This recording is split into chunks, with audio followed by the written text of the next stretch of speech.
Жамандықтың анасы. Ел арасында ең көп таралған үлкен күнәнің бірі арақ ішу. Арам нәрсені адал сияқты көріп пайдалану ақыр заман жұртының сипаты. Ақыр заманның жақындағанның белгісі. Бұл туралы хадистерде айтылады. Алланың елшісі оған Алланың игілігімен сәлем болсын былай дейді: үмбетімнен арақты адал деп есептейтіндер болады. Құран кәрім мен хадистерге жүгінсек, арақтың нағыз харам, тыйым салынған нәрсе екендігін білеміз. Алла тағала былай дейді: уа иман келтіргендер, шындығында арақ, құмар ойын, пұттар, көріпкелдік жасайтын жебелер шайтанның істерінен. Сондықтан да олардан қатты сақтаныңдар, сонда құтыласыңдар. Шындығында шайтан арақ пен құмар ойындар арқылы сендердің араларың от салып, дұшпандық пен жек көрушілікті орнатуды, сендерді Алланың зікірінен, намаздан алыстатуды қалайды. Сонда да тоқтатпайсыңдар ма?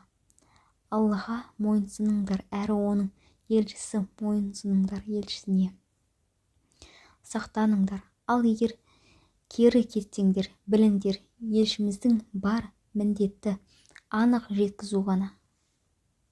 Пайғамбарымыз оған Алланың игілігімен сәлем болсын хадистерінде арақтың харам екендігі туралы айтып өткен. Пайғамбарымыз оған Алланың игілігімен сәлем болсын былай дейді: барлық мас қылушы арақ һәм барлық мас қылатын нәрсе харам. Пайғамбарымыз оған Алланың игілігімен сәлем болсын бір хадисінде 3 адам жәннатқа кірмейді. Олар арақ ішуші, туыстық байланысты үзуші және сиқырға сенуші. Кімде-кім арақ ішіп мас болып өлсе, даңқы һәм ұлы Алла одан Әл-Ғута өзенінен сусындатады дейді. Адамдар: уа Расулалла, Әл-Ғута өзені деген не деп сұрағанда, пайғамбарымыз оған Алланың игілігімен сәлем болсын: ол тозақтағы зинахор әйелдердің мүшелерінен ағатын өзен.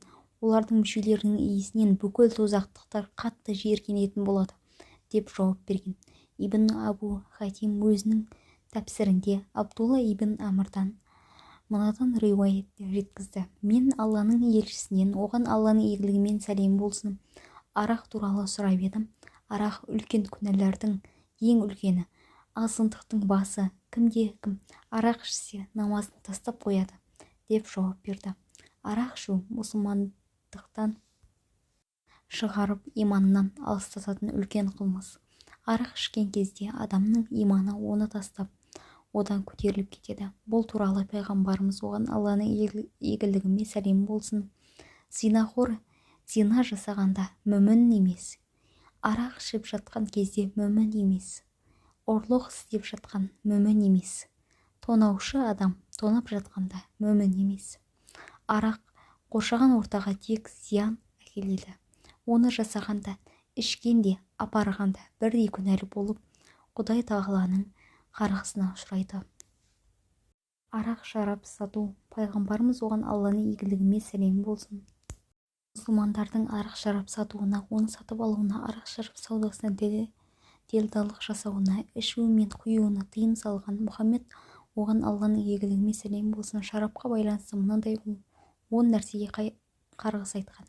Бірінші, шарап жемесін сауды талап еткенге, оны сауышуға, шарап иесіне, шараппен сауда жасаушыға, шарапты сатып алуды талап етушіге, шарапты сатып алған адамға, шарапты саудасынан пайда тапқанға, шарап ішкенге, ішушімен дастархандас болғанға, арақ шарапқа.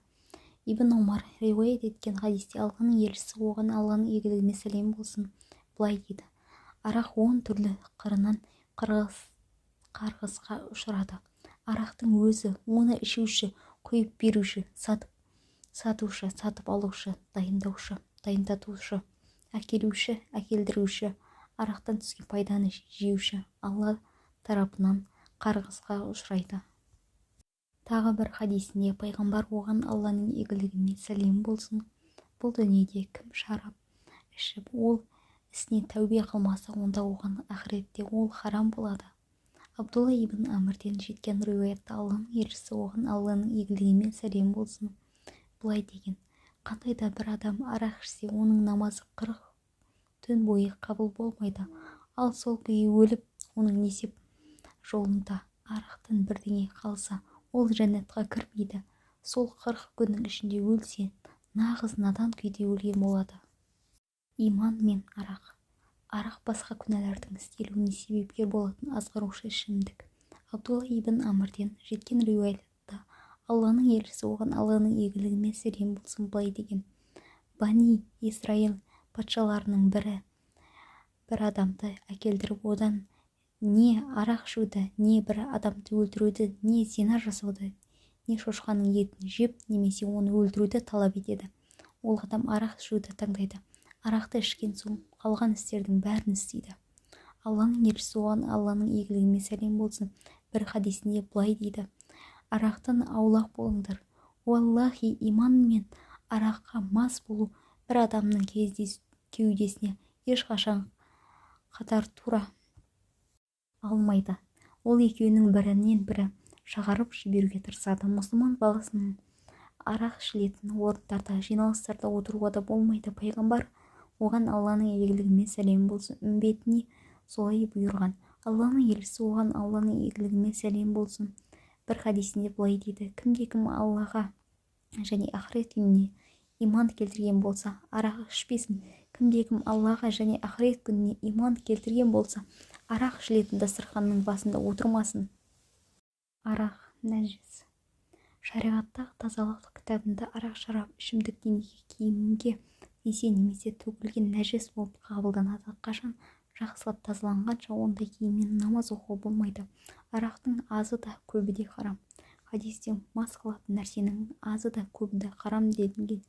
Арақты ем ретінде ішуге болмайды, өйткені арақ нәрседен шипа болмайды. Алланың елшісі оған Алланың игілігімен сәлем болсын бір хадисте: ақиқатында Алла менің үмбетіме харам қылынған нәрселерден шипа жасамайды деген.